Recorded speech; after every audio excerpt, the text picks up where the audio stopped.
இருந்துச்சு. ஆனா ஒரு சில விஷயங்கள் ஸ்ட்ராங்கா பேசினான். அது வந்து பிரச்சனை ஒண்ணு நான் தான் மேனேஜரு. இவங்க கிடக்காங்க பிரச்சனை இருக்குன்னு சொல்லி போல்டா சொன்னான்.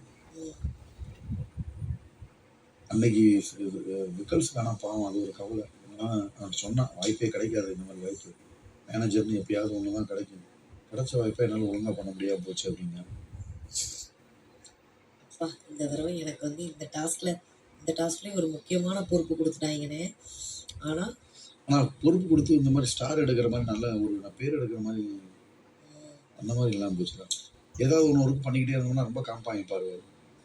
இல்லாட்டி அங்கங்கே மூஞ்சி காசு போயிட்டாங்கன்னா அதனால் நீ வந்துட்டு என்னன்னா மேக்ஸிமம் அதிகமாக ஃபோக்கஸ் ஆகுறது கிச்சன் ட்ரெஸ்ஸை போட்டால் எப்படி இருப்ப அதெல்லாம் பார்க்க வித்தியாசமாக இருக்கும் வியூவர்ஸ்க்கு. இனிமேல் நீ அப்படி யோசி. நினைக்கவே நினைக்காது. இந்த ட்ரெஸ் எனக்கு உடனே பிக் பாஸ் போட சொன்னேன். என்ன தெரியுமா, ப்ரோமோக்கெல்லாம் பயங்கரமாக யூஸ் ஆகும். இடையில எப்படினாலும் காமிச்சிக்கலாம். ஸோ நான் இதை என்ஜாய் பண்ணி பண்ணேன். ஏன்னா அவன் 3 நாள் பாவம் கஷ்டப்பட்டிருக்கேன். நம்மளுக்கு எனக்கு அல்வா சாப்பிட்ட மாதிரி. இது என்னன்னா சரியான கண்டென்ட். பிரச்சனையா இல்லை திருப்பி சிலையாக மாறிய வாட்டர்மேன் ஷாட் போட்டு இந்த ஃபோட்டோலாம் அட்ராக்டிவாக இருக்கும். அதான் உனக்கு அவன் எடுக்கிற முடிவு சாதகமாக தானே இருக்கு. கரெக்டாக சொல்கிறேன். நான் ப்ளஸ் பாரு. இன்னைக்கு நீ அதை போட்டுட்டு அங்கே உட்காந்துருக்கும் போது பார்க்கறதுக்கே செம க்யூட்டாக இருந்தது.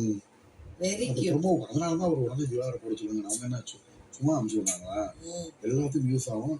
கிச்சன் ட்ரெஸ்ஸும் வீவர்ஸ் பார்க்க வித்தியாசமா இருக்கும். ஏன்னா நான் ஒரே வாரம் தான் நம்ம கிச்சன் டாய்லெட் கழுவணும். அதுக்கப்புறம் வேலையே பார்க்கல. கிச்சன்ல இருந்ததே தெரியாது. இவங்க என்ன பண்ணுவானுங்க, ஃபர்ஸ்ட் நம்மளை ஓவரா ட்ரோல் பண்ணியிருக்காங்க. பாரு விஜய பாரு திவாகர்லாம் அங்கே போய் இவங்க டாய்லெட் தானே கழுவுறாங்க சொல்லி நம்மளை ரொம்ப கிண்டலமாக போட்டிருப்பாங்க. இப்போ கிச்சன் ட்ரெஸ்ல பார்க்குறப்பே பரவாயில்லடா, இவனுக்கும் ஏதோ ரெஸ்பான்சிபிலிட்டி கொடுத்து இவனும் ஏதோ ஒரு வேலை பார்த்துருக்காங்களான்னு ஒரு ரிவ்யூவில் போடுவாங்க. ரிவ்யூவில் போடுறத விட்டதோட அது வைரல் ஆகும். வியூவர்ஸுக்கு பார்க்குறதுக்கு இங்கே பார்ப்பாரு. ஸோ அது ஒரு ப்ளஸ். அதனால கேம் இந்த மாதிரிலாம் கிடைக்குதுன்ட்டு அதில் அதிகமாக முக்கியத்துவம் வர்ற மாதிரியான விஷயங்களை எடுத்துட்டேன். இல்லை இன்னைக்கு இப்போ ஸ்பீச் போய்கிறதுக்கு தான் சொன்னாங்க.